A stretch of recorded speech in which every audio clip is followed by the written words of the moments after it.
Hello friend, আমি doctor Ratan Kumar Pal অন্যদিনের মতো আজকেও আপনাদের সামনে হাজির হয়েছি।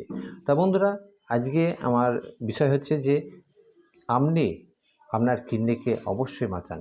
আপনার কিডনিকে সুস্থ এবং স্বাভাবিক রাখুন এবং কিডনি ড্যামেজ হওয়া থেকে রক্ষা পাওয়ার জন্য অবশ্যই হোমিওপ্যাথির দুটো মাত্র হোমিওপ্যাথি মেডিসিনের কথা বলবো। সেই মেডিসিনটি ব্যবহার করে আপনাদের কিডনি ড্যামেজ হওয়ার যে আগে থেকে কিন্তু আপনাকে সুস্থ এবং স্বাভাবিক রাখতে কিন্তু সাহায্য করবে হোমিওপ্যাথি মেডিসিন দুটি। আপনারা যদি আগে থেকে এই মেডিসিনটা ব্যবহার করেন তাহলে কিন্তু আপনাদের কিডনি ড্যামেজ হবে না। তা 99% মানুষ কিন্তু জানেন না যে তার কিডনির কোনো সমস্যা বা কিডনি ড্যামেজের দিকে যাচ্ছে এই বিষয়টা। তার আগে আমি বলে দিই, আমার ইউটিউব চ্যানেলে যেসব নতুন বন্ধুরা এসেছেন সকলকে আমার তরফ থেকে শুভেচ্ছা রইল। তাই বন্ধুরা, ভিডিওটি গুরুত্বপূর্ণ হতে চলছে, অবশ্যই সঙ্গে থাকবে। কিডনি খারাপ হওয়ার 6টি মাত্র গুরুত্বপূর্ণ লক্ষণের কথা বলবো। সেই লক্ষণগুলো যদি আপনাদের মধ্যে যদি হয়ে থাকে তাহলে আপনারা নিশ্চয়ই বুঝতে পারবেন যে আপনাদের কিডনি কিন্তু ড্যামেজ বা খারাপের দিকে যাচ্ছে। তো অবশ্যই সঙ্গে থাকবেন। যে কিডনি খারাপ হওয়ার প্রাথমিক অবস্থায় কিন্তু আপনারা খুব একটা ভালো লক্ষণ কিন্তু বুঝতে পারবেন না। যখন কিডনি 30% থেকে 40% খারাপের দিকে যাবে তখনই কিন্তু এই 6টি লক্ষণ কিন্তু আপনাদের শরীরে কিন্তু তৈরি হতে শুরু করবে।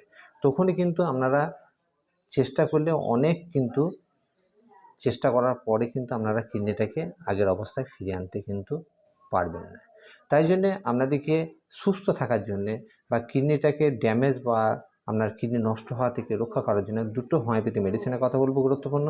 সেই মেডিসিন দুটোকে আপনারা যদি আগে থেকে ব্যবহার করেন তাহলে কিন্তু আপনাদের কিডনি কোনো দিনে কিন্তু নষ্ট বা খারাপ হবে না বা ড্যামেজ হবে না। হার্টের কাজ কি? হার্টের কাজ হচ্ছে যে আমাদের যে অনবরত পাম্প করে আমাদের শরীরের প্রত্যেকটা অঙ্গ প্রত্যঙ্গের মধ্যে কিন্তু রক্ত সরবরাহ করা। এছাড়া আমরা যে রেগুলার যে খাবার দাবার খাই, প্রোটিন, ভিটামিন, আয়রন, ক্যালসিয়াম, এই পদার্থগুলিকে বা এই নিউট্রিশনগুলিকে আমাদের রক্তের মাধ্যমে প্রত্যেকটা অঙ্গ প্রত্যঙ্গে বা ছোট ছোট সেল কলার মধ্যে কিন্তু পৌঁছে দেয় এবং এই অক্সিজেন সমেত কিন্তু বহন করে আমাদের সেল কলাগুলোকে বাঁচিয়ে রাখতে কিন্তু সাহায্য করে। তেমনি এই যে সেল কলা বাঁচিয়ে রাখা বা এদের কাজকর্ম শেষে যে আমাদের খাবার দাবার খাওয়ার যে প্রোটিন, ভিটামিন, ফ্যাট এগুলোকে শোষণ করার পরে যে এক ধরনের পদার্থ পড়ে থাকে তার নাম হচ্ছে ক্রিয়েটিনিন। এই ক্রিয়েটিনিন যখন আমাদের শরীরে জমতে শুরু করবে তখনই কিন্তু আমাদের কিডনির কিন্তু ড্যামেজ হতে শুরু করবে। তখনই কিডনির যে স্বাভাবিক কাজকর্ম সেগুলো কিন্তু কমিয়ে ফেলবে। এছাড়াও যে কিডনির মধ্যে যে নেফ্রনগণ আছে তাদের ক্রিয়া কিন্তু কমিয়ে ফেলবে এবং লিকেজ হয়ে গিয়ে যে প্রোটিন কিন্তু বের হতে থাকবে। এই প্রোটিন লিকেজের কারণে আমাদের শরীরের নানা রকম দুর্বলতা, ক্লান্তি, অলসতা, নানা রকম সমস্যা কিন্তু তৈরি হতে থাকবে।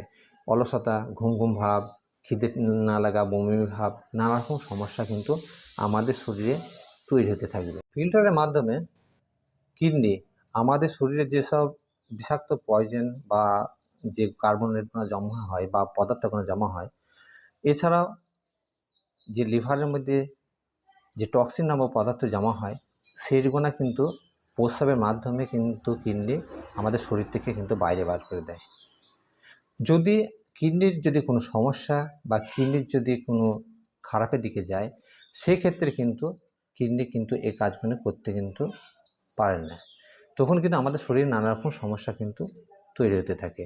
যদি আমি যে 6টা লক্ষণের কথা বলবো সেই 6টা লক্ষণের মধ্যে যে কোনো একটি লক্ষণ যদি আপনাদের মধ্যে শুরু হয় অবশ্যই আপনারা একজন ইউরোলজিস্টের সঙ্গে বা আপনাদের একটা যে কোনো ডাক্তারের সঙ্গে কনসাল্ট অবশ্যই করতে পারেন বা শরণাপন্ন হতে পারেন।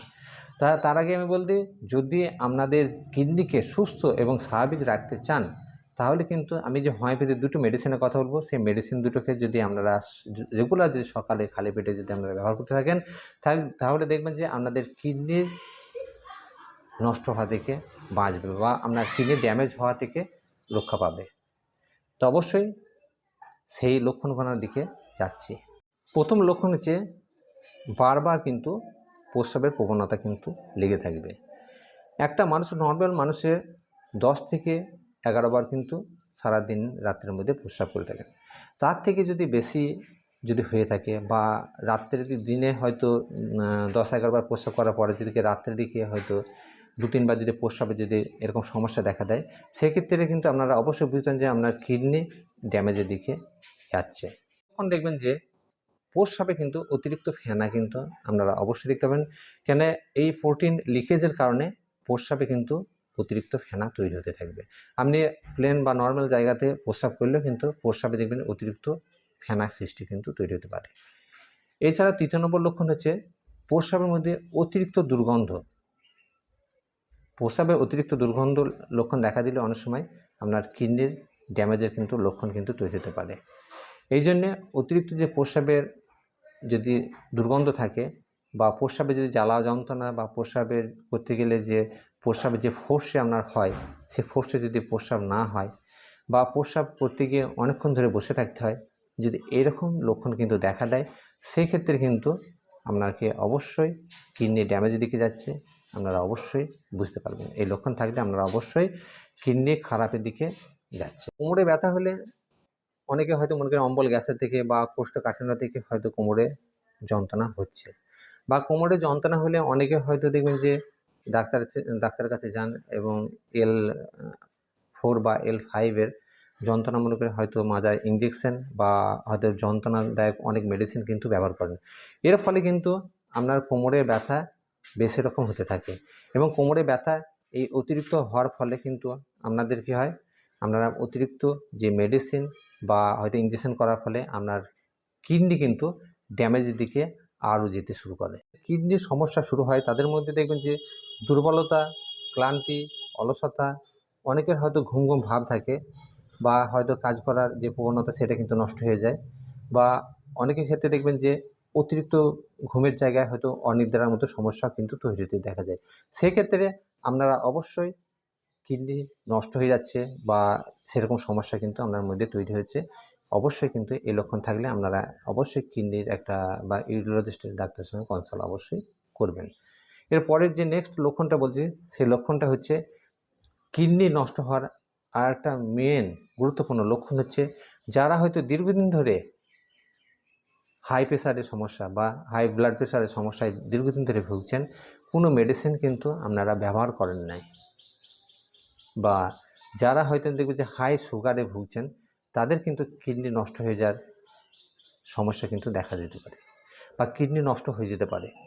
এই জন্যে অবশ্যই যদি আপনাদের সুগার বা প্রেশারের সমস্যা থাকে, অবশ্যই কিন্তু আপনারা ইমিডিয়েটলি কিন্তু ওষুধ চালু করবেন এবং কিডনির যদি এই লক্ষণগুলো যে 6খানা গুরুত্বপূর্ণ লক্ষণের কথা বললাম, সেই লক্ষণগুলো যদি আপনাদের মধ্যে তৈরি হতে থাকে, অবশ্যই আপনারা ইউরোলজিস্টের ডাক্তারের সঙ্গে কনসাল্ট করতে পারেন বা কোনো হোমিওপ্যাথিক ডাক্তারের সঙ্গে কনসাল্ট করতে পারেন। আমি বেস্ট যে এই কিডনির যে 6টা লক্ষণ বললাম, এই লক্ষণগুলো তৈরি হওয়ার আগে আপনাদেরকে যদি আপনাদের কিডনিটাকে বাঁচাতে চান বা কিডনিটাকে সুস্থ এবং স্বাভাবিক রাখতে চান সারা জীবনের জন্য, তাই জন্য অবশ্যই দুটো মাদার টিংচারের কথা বলবো। সেই মাদার টিংচার দুটো ব্যবহার করে আপনারা সহজে আপনাদের কিডনিটাকে অবশ্যই বাঁচাতে পারেন এবং সুস্থ এবং স্বাভাবিক রাখতে পারেন। যাচ্ছি মেডিসিন দিকে, সে গুরুত্বপূর্ণ দুটো হোমিওপ্যাথি মেডিসিন, যে মেডিসিন দুটো আপনার কিডনিটাকে সারা জীবনের জন্য সুস্থ এবং স্বাভাবিক রাখবে। প্রথম মেডিসিনটা হচ্ছে বারবারিস ভলগারিস মাদার। দ্বিতীয় যে মেডিসিনটা বলবো সেই মেডিসিনটার নাম আর্টিকা ইউরেন্স মাদার। এই দুটো মেডিসিন আপনারা বড় বা ছোট সকলে কিন্তু ব্যবহার করতে পারেন। এই মেডিসিন দুটোকে আপনারা বড়দের ক্ষেত্রে আর্টিকা ইউরেন্স মাদার 5 ফোঁটা এবং বারবারিস ভলগারিস মাদার 5 ফোঁটা, এই 5 ফোঁটা 5 ফোঁটা 10 ফোঁটা মেডিসিন আধ কাপ ঠান্ডা জলে মিশিয়ে আপনারা সকালে খালি পেটে একবার রেগুলার যদি ব্যবহার করেন, কন্টিনিউ যদি আপনারা এই মেডিসিনটাকে ব্যবহার করেন, তাহলে আপনাদের কিডনির যে কোনো সমস্যা কোনো দিন আসবে না, বা কিডনিকে সুস্থ এবং স্বাভাবিক রাখুন সারা জীবনের জন্য। তাই জন্যে আপনারা বন্ধুরা যারা হয়তো দেখবেন যে কিডনির সমস্যায় হয়তো ভোগেন নাই বা ভুগতে চান না, তারা কিন্তু অবশ্যই মেডিসিনটাকে ব্যবহার করে আপনারা সুস্থ থাকুন বা আপনার নিজের কিডনিটাকে আপনারা অবশ্যই নিজে কিন্তু বাঁচান। তা বন্ধুরা ভিডিও যদি ভালো লেগে থাকে অবশ্যই লাইক দেবেন, যদি আমার ইউটিউব চ্যানেল নতুন হয়ে থাকেন অবশ্যই চ্যানেলটিকে সাবস্ক্রাইব করবেন এবং পাশের বেল আইকনটি অবশ্যই বাজিয়ে রাখবেন। সকলে ভালো থাকবেন, সুস্থ থাকবেন এবং নিজের শরীরের প্রতি অবশ্যই খেয়াল রাখবেন।